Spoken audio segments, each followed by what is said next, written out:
Vamos a hablar ahora, vamos a seguir hablando de la inseguridad y del delito lastimosamente de moda, que es la extorsión, con alguien que tiene un artículo en base a un estudio hecho en coautoría con Wilson Hernández en Trujillo hace unos años. Estudiaron y lograron entrevistar a miembros de bandas de extorsionadores, entonces sabe muy bien cómo funciona esto, y además de haber sido viceministro del Interior, ha trabajado muchos años en las Naciones Unidas en el área relacionada con el combate a la delincuencia y al crimen organizado.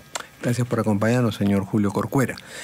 Estaba leyendo parte del artículo, del ensayo, que fue para un libro que se llama La muerte como negocio. La muerte es un negocio. La muerte es un negocio. El ensayo que usted hizo con Wilson Hernández, y describen, es un estudio hecho en Trujillo antes del... En el 2020 fue publicado, ¿no? Describen cómo funcionan las bandas. Entre el 2020 y ahora, entre Trujillo y Lima, ¿esto ha cambiado mucho o básicamente se mantienen las claves que ustedes descubrieron en ese estudio? Fernando, le agradezco la invitación. Es un gusto para mí saludarlo y a través de usted a su teleaudiencia. Ciertamente es un fenómeno que de pronto al gran público nacional está en la agenda pública, es un problema público trascendente. No obstante, debemos precisar que este fenómeno no es nuevo. Cuando trabajamos este estudio entre el 20 y 19 con mi colega Wilson Hernández, ya teníamos conocimiento del fenómeno. Yo vengo siguiendo la problemática particular de algunas organizaciones criminales dedicadas a la extorsión más o menos desde el año 2013. Pero cuando yo comienzo el seguimiento de este tema en el 2013, este ya era un tema que tenía más de 5 o 6 años. No es un tema que recién lo notemos en medio de nosotros, no quiere decir que antes no haya existido. Lo que pasa es que la dinámica de esta actividad criminal ha crecido y se ha extendido hasta tocarnos la puerta, por usar una metáfora. ¿Y de qué forma se ha extendido? Sobre todo en base a que las redes sociales, por ejemplo, han ayudado mucho a potenciar la capacidad de provocar daño de los extorsionadores. Dado que es un problema complejo, las explicaciones tienen diferentes aristas. Digamos, permítame hacer una variante en términos de... Disculpen, no quisiera que nadie lo tome mal, pero ese es el término técnico, de la carrera delictiva, el ciclo vital. Hace muchos años era muy difícil encontrar flujo de armas. No todos tenían armas. El actor criminal se ganaba el arma, el delincuente se la ganaba, y no todos la poseían. Entonces, él que asaltaba bancos, Django, por ejemplo, ¿no? Él podía tenerlo, pero los cogoteros, los manos de seda, los que arrancaban aretes, ellos no usaban arma, en efecto, para reducir a una persona, usaban la fuerza física. No había el boom de motocicletas que existe ahora, así que corrían. Todos los miembros de la banda tienen armas. Exacto, pero ese es un fenómeno, digamos, el flujo de las armas de puño es un fenómeno a nivel mundial y en América Latina post caída del muro de Berlín. O sea, antes de esas fechas era bastante más difícil. Eso por razones políticas, históricas, que en otro momento podríamos retomar. Pero para responder concretamente a su pregunta, tampoco había celulares. Lo que hacía que cuando un actor criminal era recluido en un centro penitenciario, su estancia en la prisión lo aislaba de los actores criminales que lo acompañaban en sus fechorías. Que ahora sigue delinquiendo desde la cárcel. Exacto, ahora tiene un punto de comunicación y además el celular le permite en la interacción. Respondiendo a la pregunta que usted me hacía de lo que nosotros estudiamos con mi colega Wilson Hernández, el actor criminal antes se jubilaba en términos criminales. En términos del lenguaje de ellos, se plantaba. 40, 45 años decidía no hacerlo. En la nueva versión, con el mundo de celulares y demás, a los 45, 40 años pasa a ser más bien alguien que ya no ejecuta directamente, sino es el cerebro que idea y plantea las formas de sostener. Mi punto es, la carrera delictiva se hace más larga. Ya no se... Antes necesita mucha capacidad física con los celulares y demás, incluso estando en prisión, si logra... O sea, un veterano en la prisión sigue manejando una banda y sigue reclutando gente.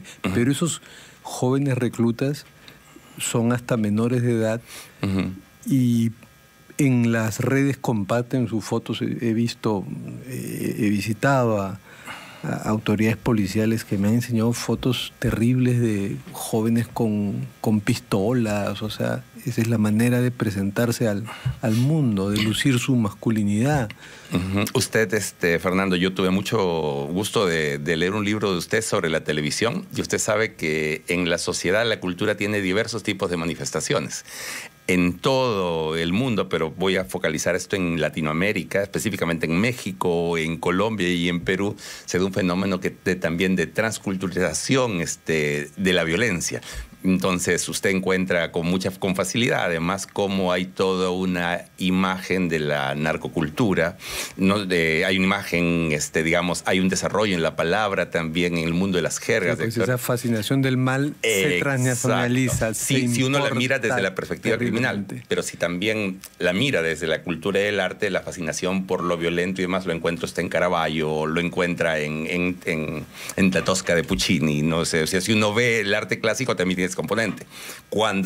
Naturalmente, cuando esto lo mira dentro de esta manifestación delictiva, alcanza niveles bastante más altos y bastante más complejos, dado que hay redes sociales con los matices de los tiempos. Y además, a través de las redes sociales y de los hackers se obtiene pues información sobre las víctimas. O sea, ya no tiene que haber una investigación, seguir a la víctima, ¿no? Para ver cómo es su vida y decirle, mira, tus hijos van a tal colegio. Toda esa información la obtiene el delincuente a través de las redes, ¿no? Hay mayor facilidad ahora, trabajo de ingeniería social, de poder perfilar, y eso pues con fuente abierta, poniendo no solo las redes, poniendo Google o buscando eso.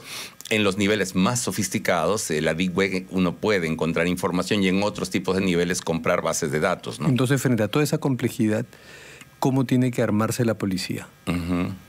Miren, ya que usted me plantea esto en función del estudio, que bien debo decir, naturalmente nosotros publicamos un artículo que pasó revisión de pares en la UNAM, en el CIDE de la UNAM de México, por eso demora un poco la publicación. Lo es publicado por esta universidad, no lo publicamos en Perú en ese momento, porque bueno, allá estaba la expectativa académica, pero cuando desarrollamos esto, varios de estos actores estaban vinculados en diferentes problemas judiciales y estaban en la cárcel por la labor que la policía había hecho justamente donde nosotros habíamos trabajado.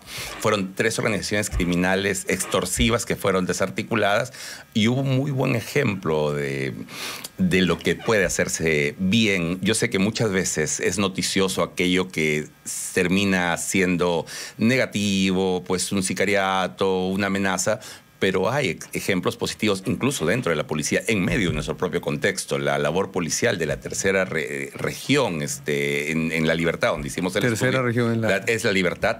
Región La Libertad ahora, porque ya no usan números, nos decía el general sí, Felipe. Monroy, sí. Sí, tiene razón. Yo me quedo un poco dentro de la cultura que uno a veces estudia, ¿no?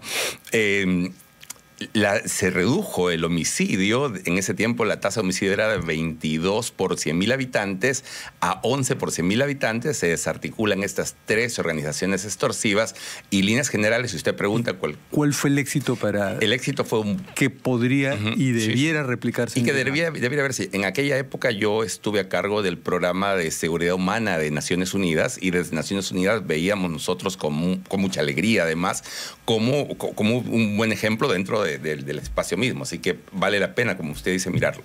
Pero concretamente, para aterrizar en su pregunta, hay un importante trabajo de inteligencia policial, núcleos de inteligencia que, digamos, encapsulan la información para que esta no se filtre a un mal agente policial o a un actor que puede informar al grupo. O sea, eso es clave, ¿no? La idea de grupos de élite que protejan mucho su información. Exacto, que protejan, y además que tengan herramientas que les permita levantar. Fue un grupo especial, además, o un fortalecimiento de trabajo. Bueno, ahora se ha hecho un Gorex. Ah, claro, sí, ese era. Pero, digamos, y concretamente, además de esto, había una buena relación. Yo le comento de lo que yo recogí en la investigación, entre la policía y un equipo fiscal que en aquel momento se llamaba Asuntos Complejos. Todavía no había fiscalías corporativas de crimen organizado. El nombre que tenía era Asuntos Complejos, y una simbiosis positiva entre Ministerio Público y policía que permitía combatir y tener resultados. O sea, es clave que los actores de la lucha contra el crimen trabajen juntos. Sí, es clave que haya una comprensión además en ese trabajo. En lugar de pelear. Exacto, y un contexto además porque también importa eso, si usted y yo estamos en la primera línea enfrentando el crimen, requerimos recursos, requerimos información, entonces puede que tengamos todo el corazón por hacer las cosas bien, todo el deseo y la voluntad, pero sin recursos esto se pone más cuesta arriba, ¿no? Pero, por ejemplo, ¿cómo evitar porque es clave que animar a la gente a que denuncie? Claro, porque si no es una sociedad pues, que hay silencio porque está pagando, ¿no? El peor de los silencios. No, si no hay denuncia, no hay acción del Estado. Una sociedad sometida a los extorsionadores, ¿no? Una aparente tranquilidad, pero es la gente que está pagando porque está con miedo, y el silencio es el silencio del miedo, terrible. ¿Cómo hacer para que la víctima no se quiebre emocionalmente y diga voy a pagar y en lugar de eso vaya a la policía? En principio hay algunas cosas, ¿no? Dentro del trabajo que hemos venido haciendo hemos encontrado, por ejemplo, que entre el año 2021 y 2023 el nivel de denuncias ha aumentado en este tópico específico de extorsión en denuncias policiales en 372%. Del 21 al 2023. Eso no significa necesariamente que haya más extorsión, sino que se denuncia más. Que se denuncia más, o sea, pero además hay que tener en cuenta que la denuncia tiene siempre una cifra gris de aquellos que no se denuncian, o sea, con lo cual la tasa debe ser más alta. Hay en efecto un fenómeno interesante, yo estaba revisando las cifras antes de venir esta noche, de cómo ha aumentado la denuncia y la brecha de los que declaran ser víctimas de denuncia se ha reducido, o sea, la gente viene a denunciar más. Si uno mira, esa es la fuente, digamos, de CIPOL, la denuncia policial. Si mira la fuente del Ministerio Público, la cifra varía, pero la tendencia no. La tendencia es en alza en ambos casos. Si uno deja de pronto de mirar en términos nacionales y ajusta la mirada y observa los datos de Lima, el aumento en Lima, en la denuncia, llega a 580%, más o menos. En la denuncia en Lima, 20%. Porque somos una gran ciudad, bueno, claro, y hay espacio la tercera parte del país está para delinquir y para ponerse en las sombras y de ahí delinquir. ¿Por eso? Porque somos más grande ciudad, en las metrópolis suele suceder esto así. El problema de la extorsión comienza en el norte del país, ¿no? Los primeros registros, digamos, contundentes o sostenidos de dinámicas extorsivas, uno los puede encontrar entre el año 2001, 2002 y 2003. En la ciudad de Trujillo, por ejemplo, uno encuentra eso. Hay un colega mío que tiene un libro muy interesante que se llama Lleva tu nombre. Es un trabajo bellísimo, además. Él recoge una serie de registros periodísticos de todos los años 90 y muestra cuando aparece, recoge data policial, es historiador, así que empieza a hacer historia contemporánea, como la denomina, y lo que él encuentra en sus textos coincide con las investigaciones que yo hice esta investigación con Wilson, pero antes he publicado artículos también de extorsión en España. Es un tema que a mí me ha llamado la atención siempre. Y encuentra que esta organización, particularmente los pulpos en esta zona, empiezan a robar vehículos y a saturar, digamos, de piezas robadas el mercado. Y ante esa saturación hay un cambio de modelo. Ya no se roba el vehículo, sino empieza a ponerle sticker al vehículo para que no lo roben. Es decir, hay un quiebre, hay un cambio de modelo, y al cambiar ese modelo hay una multiplicación de fenómenos. Claro, y la policía tiene que ayornarse, así como la delincuencia. Exacto. También se hay que readaptarla a la acción. Seguiremos hablando en otro momento, ¿no? De cómo va modernizándose el crimen y por lo tanto la policía tiene que dar un paso adelante. Nos despedimos con las cartas sobre la mesa. ¿Puede por favor escoger una carta? Sí, con mucho gusto. ¿La volteo? No, usted escoja, sí, claro. Sí, y lea lo que dice la carta. Es además, yo espero profético. Siempre hay luz al final del túnel. Sí. El país ha tenido circunstancias. No hay que perder la esperanza. Y ha mejorado. La carta es un recuerdo del programa. Le agradezco enormemente, Fernando. Muchas gracias, señor Julio usted... Corcuera, exviceministro del Interior y experto en el estudio precisamente de este delito de la extorsión. Sí, no he extorsionado nunca a nadie, debo aclarar. Y espero que no sea víctima tampoco. Nos vemos dentro de una pausa con Benji Espinosa, que esta vez viene como abogado de Elizabeth Peralta.